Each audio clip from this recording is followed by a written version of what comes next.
Vivemos em dias onde a verdade bíblica tem sido trocada por práticas místicas e sincréticas dentro de muitos segmentos do cristianismo moderno. O neopentecostalismo, em especial, tem abraçado ensinos e práticas que misturam elementos da fé cristã com superstição, ocultismo e ritos pagãos. Neste vídeo, vamos analisar biblicamente o perigo do uso de objetos ungidos, a infiltração do sincretismo religioso no neopentecostalismo e qual é a verdadeira adoração segundo a palavra de Deus. Muitos líderes neopentecostais introduziram práticas que incentivam o uso de objetos ungidos como meio de alcançar bênçãos, curas e prosperidade. Entre os mais comuns estão rosas ungidas para afastar maus espíritos, sal grosso para purificação espiritual, água do Rio Jordão para bênçãos e curas, chaves simbólicas para abrir portas financeiras, fronhas e toalhas ungidas para libertar do mal. Estas práticas não possuem base bíblica e acabam levando muitas pessoas ao engano. O Senhor Jesus nunca ensinou que objetos materiais possuem poder espiritual. Ao contrário, a palavra de Deus condena tais práticas como uma forma de idolatria e feitiçaria. Isaías 44, versos 9 a 20, Jeremias 10, versos 1 a 5. No Novo Testamento, vemos que a verdadeira bênção vem pela fé em Cristo, não pelo uso de amuletos ou objetos ungidos, porque andamos por fé e não por vista. 2 Coríntios 5, verso 7. Além disso, é importante destacar que Satanás não cria nada. Ele apenas imita e adapta aquilo que Deus originalmente criou.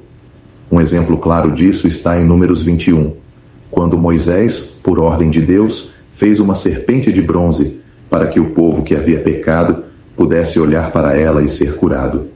O poder não estava na serpente em si, mas na obediência do povo em olhar para a direção que Deus havia ordenado, exercendo fé para viver e não morrer.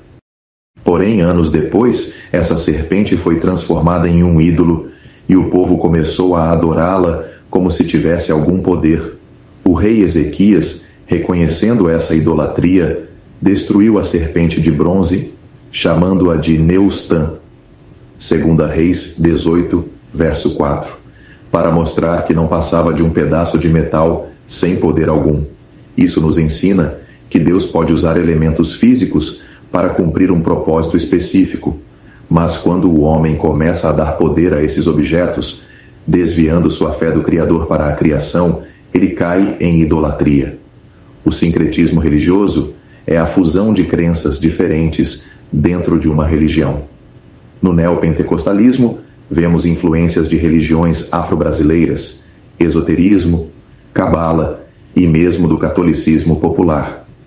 Algumas dessas manifestações incluem uso de correntes de oração, semelhante às novenas católicas, rituais de descarrego parecidos com oferendas em religiões de matriz africana, profetadas e revelações extrabíblicas com forte cunho espiritualista, liderança centralizada em supostos apóstolos e bispos, com títulos exaltados. Essas influências fazem com que o neopentecostalismo se distancie cada vez mais da simplicidade do Evangelho. A verdadeira fé cristã não precisa de ritos místicos ou de mediações humanas além de Cristo.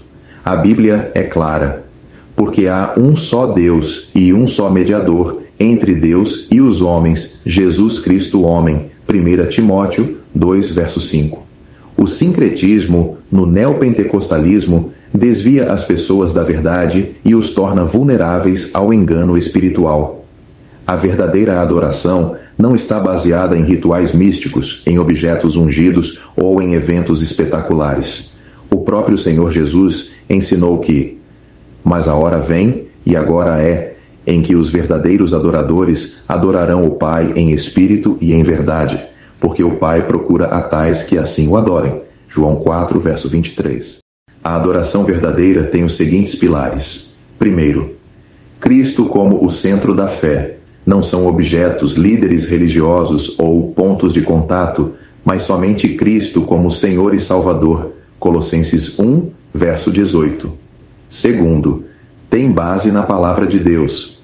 A fé vem pelo ouvir a palavra, não por sinais externos. Romanos 10, versos 17. Terceiro, a adoração verdadeira é caracterizada pela simplicidade e pureza. Deus rejeita a hipocrisia religiosa e os rituais sem sentido. Isaías 1, versos 11 a 15. O perigo do neopentecostalismo é que ele desvia seus adeptos da fé genuína e os coloca em uma religião baseada em emoções, manifestações e misticismo, tornando-os presas fáceis de falsos profetas. A Bíblia nos alerta que o tempo está chegando em que Satanás terá maior permissão para enganar a grande massa da cristandade, pois muitos buscam sinais, milagres e curas em vez da verdade bíblica. Em 2 Tessalonicenses, o apóstolo Paulo explica que após o arrebatamento, Satanás terá o seu homem, o anticristo, que fará sinais mentirosos com o apoio da operação do erro enviada por Deus. A esse, cuja vinda é segundo a eficácia de Satanás, com todo o poder e sinais e prodígios de mentira, e com todo o engano da injustiça para os que perecem, porque não receberam o amor da verdade para se salvarem, e por isso Deus lhes enviará a operação do erro para que creiam a mentira. 2 Tessalonicenses 2, versos 9 a 11. Essa é uma advertência séria. Quem busca milagres e sinais sem compromisso com a verdade bíblica está se colocando em um caminho perigoso, pois Deus permitirá que aqueles que rejeitam a verdade sejam enganados por sinais falsos. Diante do que vimos, é essencial que todos permaneçam firmes na palavra de Deus e rejeite qualquer ensino que introduza misticismo ou sincretismo. O uso de objetos ungidos, a fusão de práticas pagãs com a fé cristã e a busca por experiências emocionais em vez da verdade são sintomas de um evangelho adulterado. A fé verdadeira não precisa de amuletos, de intermediários humanos ou de rituais místicos.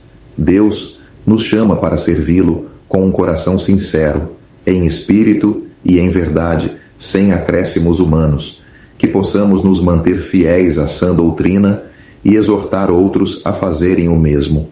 E rogamo-vos, irmãos, que reconheçais os que trabalham entre vós e que estão sobre vós no Senhor e vos admoestam, e que os tenhais em grande estima e amor por causa da sua obra. Tende paz entre vós.